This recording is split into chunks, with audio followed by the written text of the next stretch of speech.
મહારાજની જય.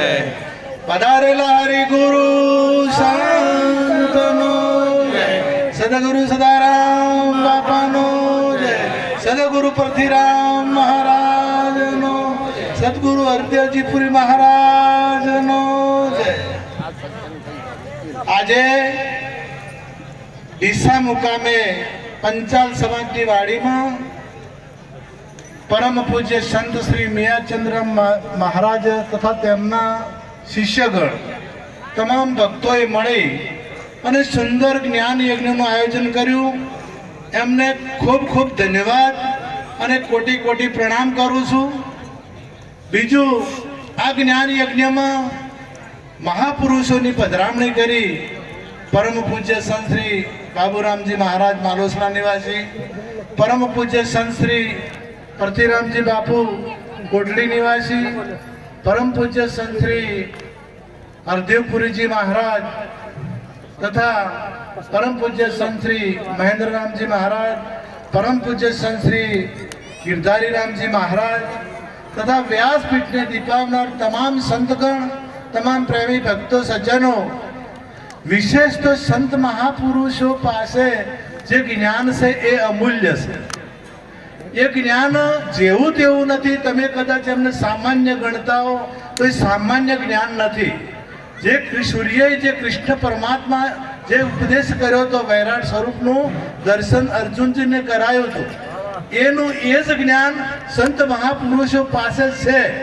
પરંતુ એ સંત ઉપર વિશ્વાસ મૂકવો ને એ કઠિન. આપણને બધા આપણા જેવા દેખાતા, આપણને જેવું જ્ઞાન હોય એવા આપણને દેખાય.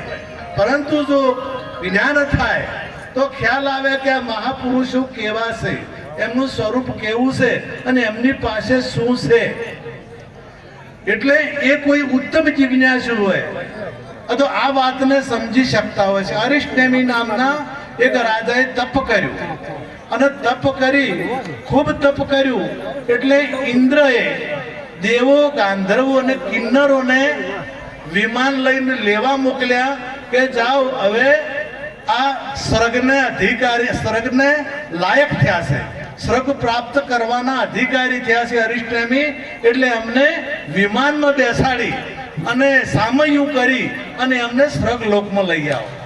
દેવો, ગાંધર્વો અને કિન્નરો વિમાન લઈને આવ્યા અને અરિષ્ટનેમીએ પૂછ્યું કે તમે ભલે પધાર્યા, પરંતુ મારા થોડાક પ્રશ્નો છે અને પ્રશ્નોનું નિવારણ થાય તો હું સ્વર્ગમાં આવું. કે પહેલો મારો પ્રશ્ન એ કે સ્વર્ગમાં સારું શું છે?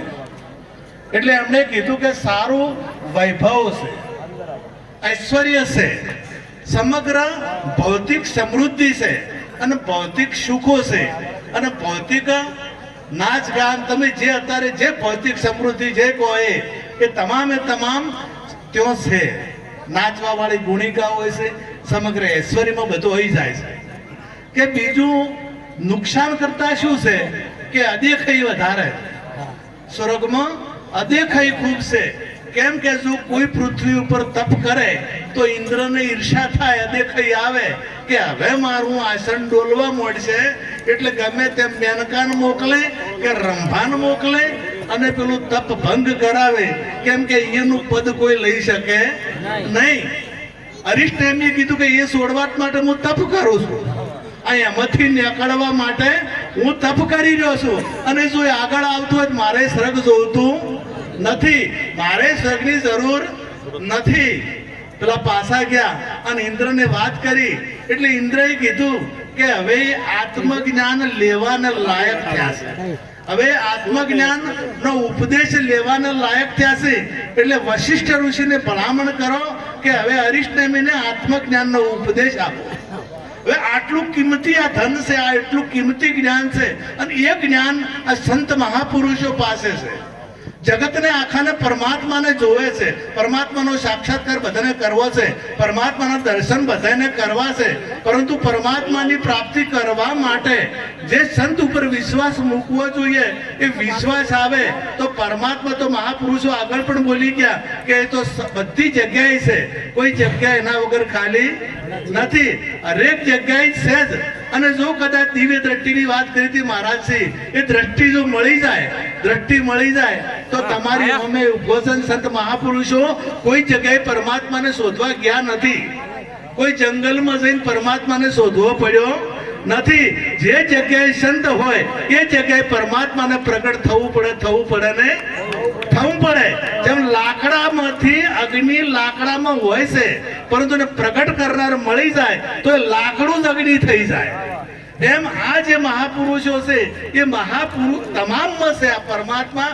કોઈ પણ એમાંથી જે પ્રગટ થાય, નાની દીકરી હોય ને તો એ વહુ પણ થાય, બેન પણ થાય, માં પણ થાય, અને દાદી પણ થાય, અને હાહુ પણ થાય.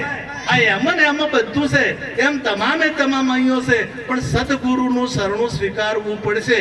અને સદગુરુનું શરણું સ્વીકાર્યા સિવાય આ જ્ઞાન કોઈને પ્રાપ્ત થતું નથી. દરેક સંતો આ વાત કરે છે, દરેક ગ્રંથો આ વાત કરે છે, પરંતુ આપણે આટલી બધી સનાતન ધર્મની વાતો કરીએ છીએ. આટલા લોકો સનાતન ધર્મને માનવા વાળા છે, પણ સનાતન ધર્મની વાત સ્વીકારવા વાળા કોઈ વિરલા પુરુષો છે. અને જે આ વાત સ્વીકારે છે, ગીતાની વાત પણ આપણે ગીતાને માનીએ છીએ, પરંતુ ગીતાની વાત સ્વીકારવી બહુ કઠિન છે. સંતોને માનીએ ખરા. એક મેળાવડામાં મેં કીધું હતું કે સદારામ બાપુને તમે કેટલા માનો છો? સદારામ બાપુ હતા, હયાત હતું એમનું શરીર, એટલે કે બધાને હાથ ઊંચા કર્યા કે બધા સદારામ બાપુ માનો છે. એટલે કીધું સદારામ બાપુની વાત માનતા હો તો સદારામ બાપુની વાત માનો કે ના માનો? કે માનો. કેમ ના માનો? તો સદારામ બાપુએ ભજનમાં ગાયું છે કે દારૂ પીનારા દારૂ છોડી દેજો, ગોજો પીનારા ગોજો છોડી દેજો, બીડી પીનારા બીડી છોડી દેજો. આ સદારામ બાપુએ ગાયું છે. તમે કેટલા જણા માનશો કહો? આવા તમે જેટલા માનતા હો આ પડીક લઈને આવી જવું હોય. હવે એક ડોહો ભાવ ઉભા થયા અને પડીકું પીડીનું મૂક્યું. પેલા માનવા વાળા કેટલા? અને આપણે બધા વાત કરી. કૃષ્ણ પરમાત્માએ બધાને સંત તત્વજ્ઞાની પુરુષ પાસે જવાની વાત કરી, પરંતુ એ તત્વજ્ઞાની પાસે કેટલા જોય છે? જો કૃષ્ણ જે સાચા મોને છે જોય છે, અને ખાલી મોને છે એ જતા નથી. આટલું કહી મારી વાણીને વિરામ આપું. સદગુરુ મહારાજનો